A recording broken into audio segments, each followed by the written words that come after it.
اعوذ باللہ من الشیطان الرجیم، بسم اللہ الرحمن الرحیم۔ پنڈی کورس کے ناظرین کو چودھری محمد اشفاق اور پنڈی کورس کی پوری ٹیم کی طرف سے السلام علیکم۔ ناظرین، آج انتہائی اہمیت و فضیلت والی شب معراج ہے۔ اس رات اللہ پاک کے فضل و کرم سے بے شمار قصے اور کہانیوں سے بھری پڑی ہے، لیکن اس کا ایک اہم واقعہ آپ کو انتظار کرنا چاہوں گا کہ اس رات کے اہم واقعات میں رسول اکرم صلی اللہ علیہ وسلم نے انبیاء کرام کی امامت فرمائی اور آپ انبیاء امام الانبیاء کے منصب پر بھی فائز ہوئے۔ تو اس رات سے متعلق اس رات کی مزید کیا قصے کہانیاں ہیں، اس رات کو کتنی اہمیت و فضیلت دی جاتی ہے، سب سے پہلے معراج کی تصدیق کس صحابی رسول نے کی، تو اسی والے سے بات چیت کرنے کے لیے ہمارے ساتھ موجود ہیں جامعہ اسلام آباد یونیورسٹی پاکستان منکیالہ کیمپس کے انتہائی شفیق استاد وعد نگران اعلیٰ محترم علامہ مفتی فدا حسین گرالی صاحب۔ تو اسی والے سے ان سے بات چیت کریں گے۔ محترم، ہم آپ کو اپنے program Pindi post live forum میں خوش آمدید کریں۔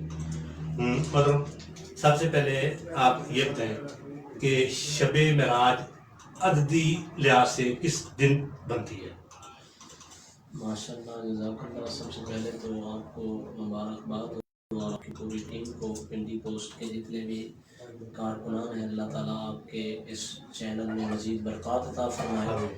تو شب معراج جو ہے اس کی بہت بڑی فضیلت اور اہمیت ہے۔ عددی حساب سے جو ہے نا، یہ 27 کی رات بنتی ہے، 26 کا دن اور 27 کی رات بنتی ہے۔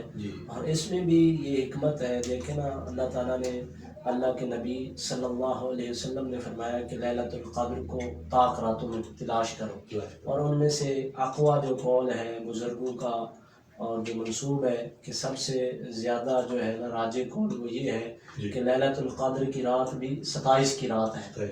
اسی طرح یہ شب معراج جو ہے یہ بھی 26 کا دن اور 27 کی رات جو ہے یہ شب معراج ہے۔ اس مبارک شب کی اہمیت و فضیلت ہے؟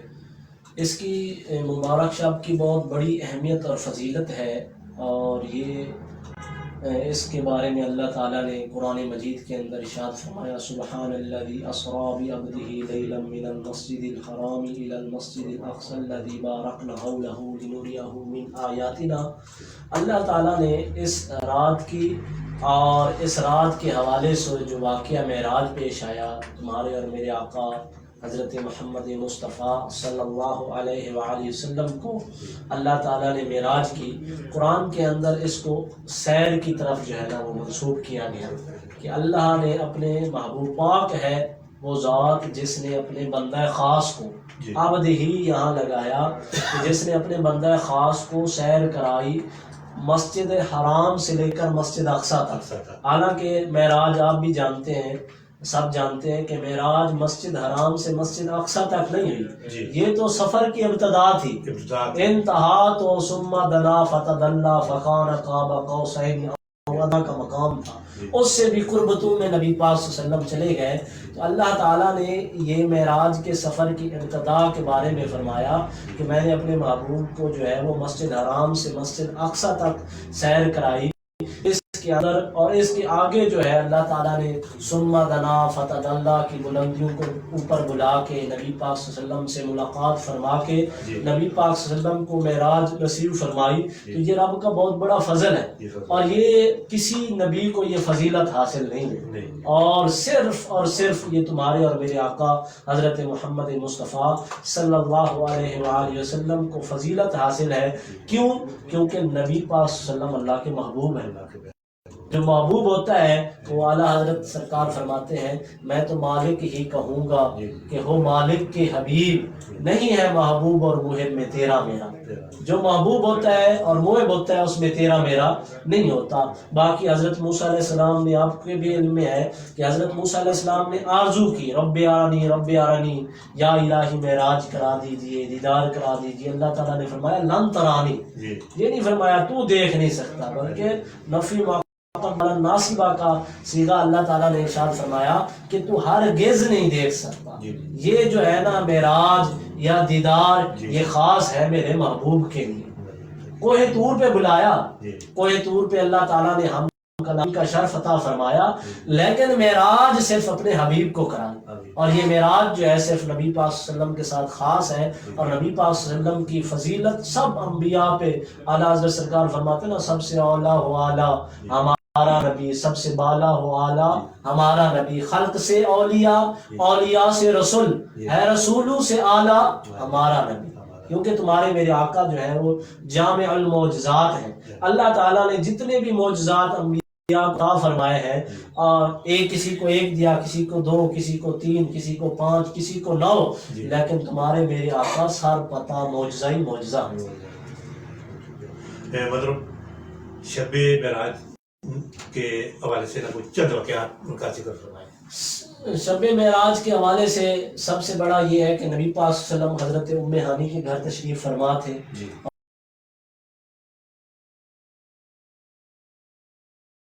اور جب قریش مکہ نے، مشرکین مکہ نے ستایا تو نبی پاک صلی اللہ علیہ وسلم رج و علم کی صورت میں تھے، تو جو پھر محبوب ہوتا ہے اور پھر وہ مہدگار کا، رب اولا کا، پھر رب تعالیٰ نبی پاک صلی اللہ علیہ وسلم نے فرمایا کہ ماں سے 70 گنا زیادہ پیار کرتا ہے، تو پھر وہ ذات جو اللہ کی محبوب ہو، اللہ اس سے اتنا پیار کرتا ہوگا، یہ یا میرے کریم آقا جانتے ہیں یا خدا جانتا ہے۔ جب نبی پاک صلی اللہ علیہ وسلم رنج و علم کی صورت میں تھے تو اللہ تعالیٰ نے اپنے محبوب کو دلاسا دینا تھا، اور دلاسا بھی بڑا کمال کا دیا، اور اتنا بڑا اللہ نے کرم فرمایا کہ اپنے محبوب کو اپنی قربتوں میں بلا کر وہ سارا رنج و علم ختم کر دیا، محبوب کو خوش کر دیا۔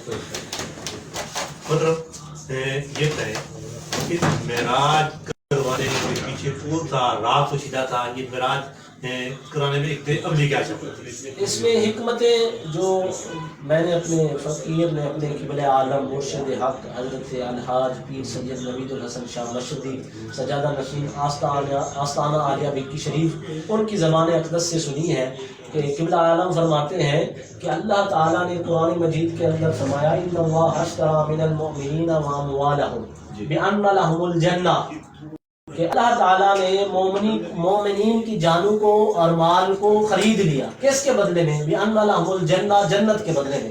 اور آپ اور سارے ناظرین سمجھتے ہیں کہ سودا کرنے کا بھی اصول ہے، فقہ سودا جہاں سودا کیا جاتا ہے وہاں اصول و قواعد فقہ کے اندر جو ہے وہ بیان ہوئے ہیں۔ اس کی ایک وجہ یہ بھی ہے کہ اگر مشتری اور بائع، یعنی اگر خریدنے والا اور بیچنے والا دور ہوں پھر بھی سودا ہو سکتا ہے۔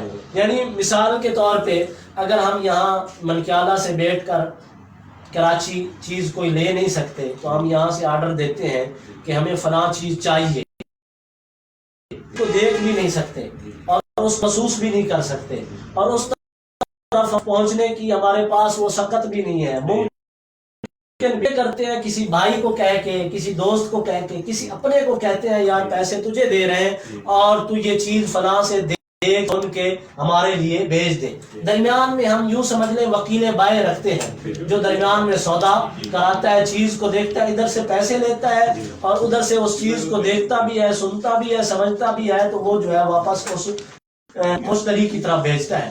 اب اللہ تعالیٰ نے فرمایا کہ میں نے مومنین کی جان اور مال کو خرید لیا، کس کے بدلے میں؟ جنت کے بدلے میں۔ اب اللہ نے تو ہماری جانیں، وہ علیم بھی ہے، خبیر بھی ہے، وہ علیم بذات الصدور بھی ہے، وہ سب کو جانتا ہے۔ اللہ نے ہماری جانیں بھی دیکھی اور ہمارا ایمان بھی دیکھا، ہمارا مال بھی دیکھا۔ اللہ اب مشتری ہے، خریدنے والا ہے، وہ سب کو جانتا ہے، اور اس نے ہماری جان کو، امال کو جنت کے بدلے میں خریدا۔ اب اللہ تو سب کو جانتا ہے، ہم نے تو جنت نہیں دیکھی، سودا پھر تو نہیں ہوا نا جی، ہم نے دیکھی نہ، جنت دیکھی ہے نہ، جنت کا وزٹ کیا ہے نہ، جنت کے معاملات جانتے ہیں، پھر سودا کیسے ہوا؟ اللہ جو فرما رہا ہے میں نے خریدا ہے اور مومنین نے بیچا ہے، بھی اللہ نے خریدا ہے، ہم نے بیچا ہے، تو ہم نے، اللہ تو سب کو دیکھتا بھی ہے، سنتا بھی ہے، سمجھتا بھی ہے، سب کچھ اس پر، اس کی قدرت کے اندر داخل ہے۔ تو ہم نے تو جنت نہیں دیکھی، پھر ہم نے جانوں کا کیسا سودا کیا، ہم نے مال کا کیسا سودا کیا۔ قبلہ عالم مرشد گرامی فرماتے ہیں کہ درمیان میں جو وکیل بائع تھا وہ آمنہ کے لال تھے۔ اللہ نے محبوب کو معراج کرائی، محبوب میں نے جو مومنین کی جانوں اور مال کے بدلے میں جنت دی ہوئی ہے، میں تو مومنین کو جانتا ہوں، ان کے مال کو، ان کی جان کو۔ جنت تو مومن نے دیکھی نہیں ہے، نہ دیکھنے کی طاقت ہے۔ محبوب تو دیکھ جا، تو وزٹ کر جا، تو درمیان میں وکیل بائع ہے، تو جنت بھی دیکھ جا اور جنت کے معاملات بھی دیکھ جا، جنت کے محلات بھی دیکھ جا، اور جا کے اپنے غلاموں کو، امت کو کہو اور فرماؤ کہ جو تم نے جانے اور مال بیچی ہے یہ تمہارا سودا کمال کا ہوا ہے، تمہارا مال اور جان جو ہے وہ کم ہے، جو اللہ نے تمہارے لیے جنت کا بدلہ دیا ہے وہ بہت زیادہ ہے۔ تو درمیان میں سودا کرانے والے، میں کہتا ہوں کیا ہی سودا ہے۔ ہاں لوگ کہتے ہیں نا، ناز کرتے ہیں جی ہمارا سودا پلاٹ کا فلاں نے کرایا، فلاں نے کرایا، پیر نے کرایا، استاد نے کرایا۔ میں کہتا ہوں جان مومنین کی ہو، مال مومنین کا ہو، اور سودا کرنے والی ذات جو ہے وہ آمنہ کے لال ہو، محبوب پروردگار ہو، اور خود اس سودے کے لینے والا خریدار رب ذات باری تعالیٰ ہو، پھر وہ سودا کیسا کمال ہوگا۔ پھر اللہ تعالیٰ نے جو ہے نا اپنے محبوب کو وزٹ کرایا تاکہ جا کے اپنے غلاموں کو کہو کہ جو تمہارا سودا ہوا یہ سودا بڑا کمال کا ہوا۔ تو جب پھر نبی پاک صلی اللہ علیہ وسلم نے آ کر بتائے، پھر مومنین نے جانے دی، سب کچھ نثار کر دیا حضور کے غلام۔ ایک حکمت تو یہ تھی کہ نبی پاک صلی اللہ علیہ وسلم نے جنت دیکھی، دوسری حکمت یہ ہے کہ تمہارے اور میرے آقا حضرت محمد مصطفیٰ صلی اللہ علیہ وآلہ وسلم جامع المعجزات ہیں، کہ باقی انبیاء کو جو ہے نا جتنے تھوڑے تھوڑے معجزے، کسی کو 2 کسی کو 4، اللہ تعالیٰ نے محبوب کو جو معجزات عطا فرمایا وہ عطا فرمایا۔ اب یہ دیکھ لیں مثال کے طور پر حضرت موسیٰ علیہ السلام کو اللہ تعالیٰ نے ہم کلامی کا شرف عطا فرمایا، کوہ طور پہ بلایا۔ اب یہ بھی معراج ہے، ہاں اللہ کلام فرما رہا ہے، کوہ طور پہ بلا رہا ہے، حضرت موسیٰ جا رہے ہیں، اللہ سے باتیں ہو رہی ہیں، یہ بھی معراج ہے۔ تو اللہ تعالیٰ نے اپنے محبوب کو حضرت موسیٰ کی معراج سے بھی اعلیٰ معراج کرائی۔ کل کو یہ کوئی نہ کہہ سکے حضرت موسیٰ علیہ السلام کو تو اللہ نے ہم کلامی کا شرف عطا فرمایا اور نبی پاک صلی اللہ علیہ وسلم رہ گئے۔ نہیں، اللہ تعالیٰ نے ایسا معجزہ عطا فرمایا، معراج کرا کے یہ بتا دیا کہ میرا محبوب ہے۔ کل کو اگر کوئی کہے گا بھی تو یہی کہے گا کہ طور پہ جانا اور ہے، عرش پہ جانا اور ہے۔ طور پہ بلانا اور ہے، عرش پہ بلانا اور ہے، پھر طور پہ اکیلے جانا اور ہے، عرش پہ جبریل اور جبریل کے ساتھ ہزاروں فرشتوں کی مائیت میں جانا اور ہے، طور پہ اکیلے جانا اور ہے، عرش پہ دولہا بنا کر بلانا اور ہے، پھر طور پہ جانا اور ہے، پھر مسجد اقصیٰ کے اندر کم و بیش 1 لاکھ انبیاء کی امامت کرانا اور ہے، طور پہ جانا اور ہے، 7 آسمان سے اوپر سدرۃ المنتہا، پھر سدرۃ المنتہا پر کل کو یہ بھی کوئی کہہ سکتا تھا جی جبریل لے کر گئے، اللہ نے فرمایا نہیں محبوبہ تجھے معراج جو کرا رہا ہوں، سیر کرا رہا ہوں، سیر بھی مثالی کراؤں گا۔ کل کو کوئی بدبخت یہ نہ کہے جی فلاں رک گئے، فلاں جگہ پہ کھڑ گئے، نہیں، اللہ نے فرمایا محبوبہ جو نوریوں کا سردار جبریل تھا وہ تو کھڑ گیا، جو اپنا محبوب تھا وہ اپنے گھر گیا۔ جو کہتے ہیں نا، یہ آپ سنا ہوگا مولویوں سے، مولوی کہتے ہیں جی جو ہے وہ حضرت جبریل علیہ السلام نے حضرت تمہارے میرے آقا کو درس دیا، پڑھایا، جبریل استاد ہے۔ میں کہتا ہوں جبریل جو استاد ہے وہ تو رک گیا، اور میرے محبوب علیہ السلام نے فرمایا جبریل چلنا، کیوں نہیں چلتا؟ حضرت ام ہانی کے گھر سے مسجد اقصیٰ آیا پہلے آسمان پہ، یہ جو رفاقت ہے سفر کی، اب چلنا کیوں نہیں چلتا؟ تو جبریل نے عرض کی یا رسول اللہ، یا حبیب اللہ، ایک تھوڑا سا بھی میں اوپر گیا تو میرے یہ سارے پر اور میری ذات جل کے راکھ ہو جائے گی۔ تو میرے ذہن میں آتا ہے، یہ میرا وجدان کہتا ہے، میں نے پڑھا نہیں ہے لیکن ذہن میں آ رہا ہے یہ بات کہ اگر وہاں ہوتے سیدنا صدیق اکبر، وہاں ہوتے اللہ کے محبوب یار غار، وہ پھر نہیں کھڑتے۔ وہ نبی پاک صلی اللہ علیہ وسلم اگر فرماتے نا صدیق چل، تو سیدنا صدیق کے ہر چل پڑتے۔ تو پتہ چلا جبریل سدرۃ المنتہا پہ رک گیا، نبی پاک صلی اللہ علیہ وسلم خود گئے، ثم دنا فتدلى فکان قاب قوسین او ادنیٰ کے مقام پہ پہنچے، نبی پاک صلی اللہ علیہ وسلم خود پہنچے، اللہ کے حکم سے پہنچے۔ مطلب یہ بتائیں کہ آپ صلی اللہ علیہ وسلم کو معراج کی رات کو کیا کریں؟ رات کی اس میں کیا اس میں دیکھیں نا جی حکمت ہے، وہ کہتے ہیں نا رات کو سجن ملتے ہیں، رات کو یار ملتے ہیں، محبوب ملتے ہیں۔ ہاں ناظرین، وہ کوئی ہمارے تو آج کل معاشرے کی حالت یہ ہے، یہ تو محبوب بھی کسی اور کو سمجھ بیٹھے ہیں، ہے سجن بھی کسی اور کو سمجھ بیٹھے ہیں۔ میں نے کہا سجن سمجھنا ہے تو اپنے قبلہ عالم مرشد کو سمجھو، سجن سمجھنا ہے تو استاد کامل کو سمجھو، اگر محبوب سمجھنا ہے تو آمنہ کے لال کو سمجھو۔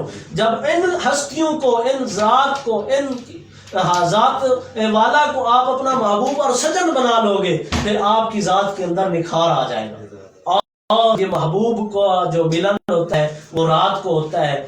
اس میاں صاحب نے بھی فرمایا نا، رات پوے تے بے دردانو نیند پیاری آوے۔ میاں صاحب فرماتے ہیں رات پوے تے بے دردانو نیند پیاری آوے، تے درد مندانو یاد سجن دی ستیاں آن جگاوے۔ رات کا مزہ کچھ اور ہے، شب داری کسی نے کی نہیں ہے، یار کو کسی نے ڈھونڈا نہیں ہے، محبوب کو کسی نے ڈھونڈنے کی تلاش ہی نہیں کی ہے۔ رات کا جو مزہ ہے نا جی، وہ دن کا مزہ نہیں ہے۔ اور رات کے بارے میں نبی پاک صلی اللہ علیہ وسلم کی حدیث کا مفہوم ہے، حدیث قدسی ہے کہ اللہ تعالیٰ فرماتا ہے کہ رات کے پچھلے پہر اللہ تعالیٰ آسمان دنیا سے نزول فرماتا ہے، اور جب نزول فرماتا ہے آسمان دنیا پر، رب خود کہہ رہا ہے کوئی بخشش مانگنے والا اسے میں بخش دوں، ہے کوئی رزق مانگنے والا میں اسے بخش دوں، ہے کوئی توبہ کرنے والا میں اس کی توبہ قبول کروں۔ رات کا اشفاق صاحب مزہ ہی کچھ اور ہے۔ جنہوں نے راتوں کو جاگا اور جنہوں نے اپنے سجن اور محبوب کو ڈھونڈا اور اس کی جستجو میں لگے، اور اللہ تعالیٰ نے ان کے اوپر فضل فرمایا۔ رات کی حکمتیں بھی یہ ہے، دیکھیں رات کو تہجد پڑھی جاتی ہے، تہجد کا قرآن کے اندر ذکر آیا ہے کہ تہجد پڑھو، یہ عظیم نفل ہے۔ رات کو جو ہے نا اللہ تعالیٰ کے انوار و تجلیات جو ہے وہ اپنے بندوں پہ اترتے ہیں، اگر کوئی بندہ جو ہے وہ اس کو ڈھونڈنے کی کوشش کرے۔ اس لیے نبی پاک صلی اللہ علیہ وسلم کو جو ہے نا رات کو معراج کرائی کہ رات کا چاسی کچھ اور ہے، مزہ ہی کچھ اور ہے۔ مطلب یہ بتائیں آپ صلی اللہ علیہ وسلم کا بستر سے اٹھ کر معراج شریف کے لیے جانا، دروازہ کھولنا، اور واپسی پر بستر کا بھی گرم رہنا، کنڈی کا بھی دیر رہنا، اس دوران معراج کے دوران کتنا وقت لگا، اور جب بستر کی طرف دیکھیں یا کنڈی کی طرف دیکھیں اس میں تو چند لمحے لگتے ہیں، تو اس بات پہ یقین یا اس کی تصدیق بہت ناممکن ہے، لیکن سب سے پہلے تصدیق کس نے اور کیسے بنوائی؟ صحیح بات ہے، آپ نے سوال کیا، یہ لوگوں کے ذہن میں ابھی بھی ہے یہ کیسے ہو سکتا ہے۔ ہاں ابو جہل تو چلا گیا، واصل جہنم ہوا، لیکن اس کے حواری، اس کے چاہنے والے اب بھی موجود ہیں۔ سب سے پہلے تو اللہ تعالیٰ نے اپنے محبوب کو جو معراج کرائی، فرمایا سبحان الذی اسریٰ، لفظ سبحان کے ساتھ جو ہے نا معراج کا اور سفر معراج کا ذکر فرمایا کہ جب معراج کی بات آئے گی سونیا پھر میری ذات آئے گی آگے، کیونکہ لوگ یہ نہ سمجھیں یہ کیسے ہو سکتا ہے جی، بستر بھی گرم ہو، کنڈی بھی ہر رہی ہو، لوگ جب سمجھے جب معراج کا ذکر ہو پھر سبحان کا ذکر ہو، جب پھر سبحان کا ذکر ہو، پھر سبحان وہ ذات ہے علی کل شیء قدیر جو ہر چیز پہ قادر ہے۔ اس لیے اللہ تعالیٰ نے سفر معراج کے شروع کے اندر لفظ سبحان لگا کے قیامت تک آنے والے معترضین کے اعتراضوں کو بند کر دیا، منافقین کے اعتراضوں کو،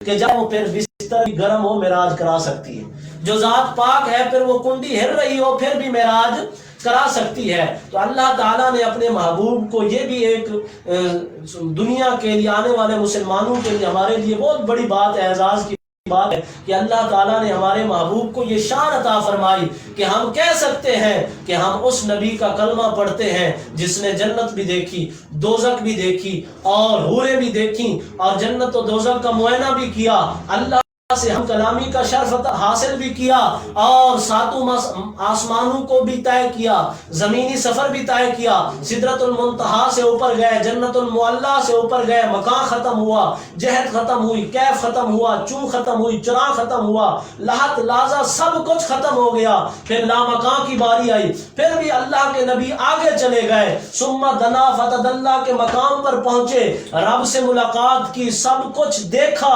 اور جب واپس کنڈی بھی ہل رہی تھی، بستر بھی گرم تھا۔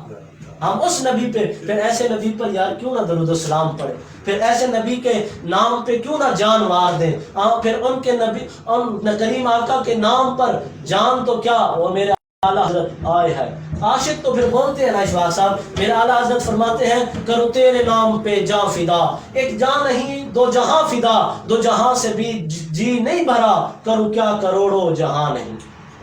تو نبی پاک کو یہ جو اللہ تعالیٰ نے معراج کرائی اور بستر بھی گرم تھا، ان کی ہل رہی تھی، یہ نبی پاک صلی اللہ علیہ وسلم کی شان ہے، اور قیامت تک کے لیے یہ شان جو ہے نا وہ باقی رہے گی۔ اور اس پہ سب سے پہلے آپ فرما رہے تھے کہ تصدیق کس نے کی، واقعی ویسے بات آپ کی ٹھیک ہے، عقل انسانی سے میں کہتا ہوں نبی پاک صلی اللہ علیہ وسلم کا مقام کیسے عقل انسانی میں آ سکتا ہے؟ لوگ تو میری ایک رائے ہے، فقیر کی رائے ہے، میرے لوگ جو میرا نظریہ ہے، کیونکہ ہم نے جس مرشد کامل مرشد حق سے بیعت کی ہے، ہم تو سمجھتے ہیں ان کو بھی کوئی نہیں سمجھ سکتا، داتا حضور کو کوئی نہیں سمجھ سکتا، آج کل لوگ بزرگوں کے بارے میں باتیں کر رہے ہیں، ان ہستیوں کو کوئی غوث اعظم کو کوئی نہیں سمجھ سکتا، پیران پیر کو کوئی نہیں سمجھ سکتا، صحابہ اہل بیت کی ذات اور مقام کو کوئی نہیں سمجھ سکتا، تو اشفاق صاحب وہ تو ذات محبوب خدا ہے۔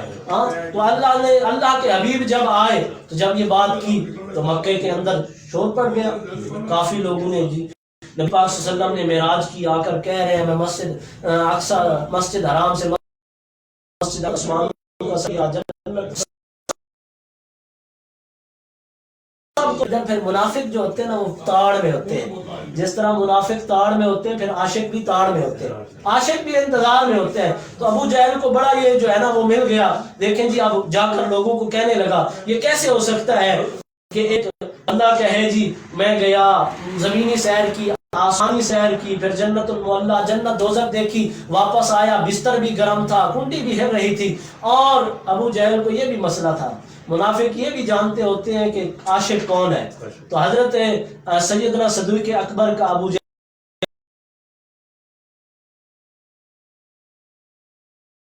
جن پہ تم جان کا نذرانہ پیش کرتے ہو، جن کی خاطر جن کے لیے ہر وقت جن کی شان تم بیان کرتے ہو، دیکھو اتنے بڑے دعوے کر رہا ہے۔ تو ابو جہل نے جب کہا اشفاق صاحب کہ دیکھو حضرت سیدنا صدیق اکبر سے ملاقات ہوئی، تو ابو جہل نے کہا اے صدیق یہ بتا کہ ایک شخص، بات نقطہ سمجھنے والا ہے،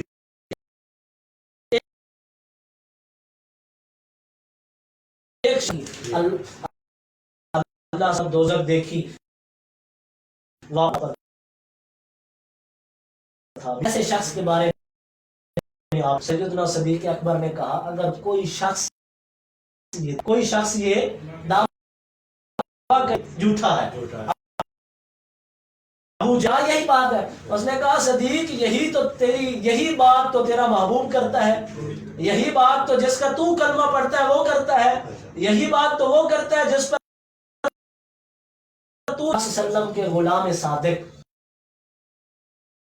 عاشق صادق۔ آپ نے فرمایا ابو جہل تو یہ بات کر رہا ہے، اگر بات ہے میرے محبوب کی، اگر بات ہے میرے سجن کی، تو یہ بات پہ تھوڑی ہے میرا محبوب آمنہ کے لال محبوب پروردگار میرے کریم آقا مختار کل اگر اس سے بھی بڑا دعویٰ کرے بغیر کسی جھجک کے صدیق اس کو قبول کرنے کے لیے تیار ہے۔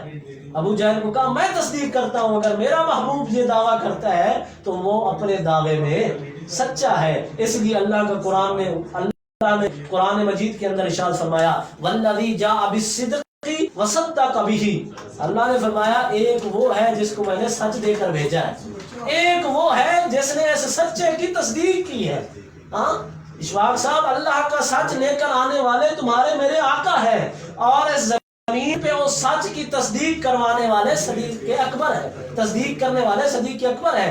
اس لیے اللہ تعالیٰ نے قرآن مجید کے اندر ارشاد فرمایا انعم اللہ من النبیین والصدیقین والشہداء والصالحین، کہ سب سے پہلا نمبر انعام یافتہ لوگوں کا نبیوں کا ہے، نبیوں میں سے تمہارے میرے آقا کا ہے، اور نبیوں کے بعد جس ذات کی شان ہے، جس ذات کو فضیلت حاصل ہے، وہ ذات صدیق اکبر ہے، جو صدیقین کی بھی سردار ہے۔ مطلب کہتے ہیں کہ شب معراج کے عظیم شان واقعہ نے انسانی زندگی پر کون سے اثرات مرتب کیے؟ شب معراج کی اس عظیم واقعہ کے اندر انسانی زندگی پر بہت سارے، اگر کوئی اثرات لینا چاہے تو بہت بڑا اثر ہے۔ لیکن اس واقعہ سے ایک تو یہ بھی اثر ملتا ہے کہ جب کسی کو بندہ اپنا محب بنا لے یا محبوب بنا لے تو وہ محب اور محبوب پریشان نہیں ہو دیتا۔ دیکھو نا، اس کی وجہ حکمت یہی ہے کہ نبی پاک صلی اللہ علیہ وسلم، ہر کسی نے اپنی کتاب کے اندر لکھا، مفسرین نے، محدثین نے اور لکھا سب نے، کہ نبی پاک صلی اللہ علیہ وسلم قریش مکہ اور مشرکین مکہ سے بڑے وہ جو تھے نالاں تھے، طرح طرح کی تکلیفیں دے رہے تھے۔ نبی پاک صلی اللہ علیہ وسلم اس دکھ کے عالم میں تھے تو اللہ کا محبوب تھا، اور پھر محبوب کو دکھ ہو، محب یہ برداشت ہی نہیں کر سکتا، تو اللہ نے اپنے محبوب کو معراج کر کے دلاسا دیا۔ تو اس سے یہ بھی انسانی معاشرے پہ اثر مرتب ہوتا ہے کہ ہمیں بھی کوئی محبوب بنانا چاہیے، ہاں، جو ہمیں ہر دکھ سکھ کے اندر جو ہے نا وہ پریشان نہ ہونے دے۔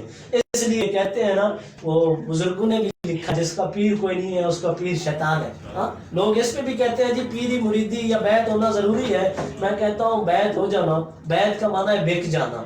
ہاں، کسی کے اوپر ایک دفعہ اپنے آپ کو بیچ تو دو نا۔ وہ کسی نے کیا خوب کا، جب تک بکے نہ تھے تو کوئی پوچھتا نہ تھا، تو نے خرید کر انمول کر دیا۔ جب بندہ کسی پہ بک جاتا ہے، وہ چاہے والدین پہ بک جائے، والدین کی خدمت پہ بک جائے، پھر والدین اس کو پریشان نہیں ہونے دیتے۔ استاد کامل پہ بک جائے تو استاد کامل اس کو پریشان نہیں ہونے دیتا۔ قبلہ عالم مرشد کامل پہ بک جائے تو پیر کامل اس کو پریشان نہیں ہونے دیتا۔ اور اسی طرح وہ سب سے پہلے جو ہے وہ اللہ رسول کی ذات پہ بک جائے، ان کے اصول اور قوانین پہ بک جائے۔ میں کہتا ہوں یہ زندگی بھی، اس زندگی میں بھی موجیں ہیں اور اس زندگی میں بھی موجیں ہیں۔ جو بات قلندر لاہوری نے کی وہ اس واقعہ معراج سے یہ ہے کہ اثر مرتب ہوتا ہے کہ کی محمد سے وفات ہونے تو ہم تیرے ہیں، یہ جہاں چیر ہے کیا لوح قلم تیرے ہیں۔ تو نبی پاک صلی اللہ علیہ وسلم کو بندہ اپنا محبوب بنا لے، ہاں، ان کو محب بنا لے، یا ان کا محبوب ہو جائے یا محب ہو جائے، پھر بھی موجیں ہیں، پھر جہان لوح قلم سب کچھ اسی کا ہے۔ مطلب اس عظیم الشان شب کے موقع پر آپ امت مسلم کو کیا کہیں؟ اس عظیم الشان شب کے موقع پر دیکھو جی، یہ ایک شب معراج ہے، یہ 27 رجب المرجب کی رات، اور ایک شب بارات ہے آگے آنے والی ہے، 15 شعبان المعظم کی رات ہے، تو کی رات بھی اس کو کہا جاتا ہے، ایک لیلۃ القدر کی رات ہے۔ یہ دیکھو تینوں مہینے جو ہے نا آج ہے،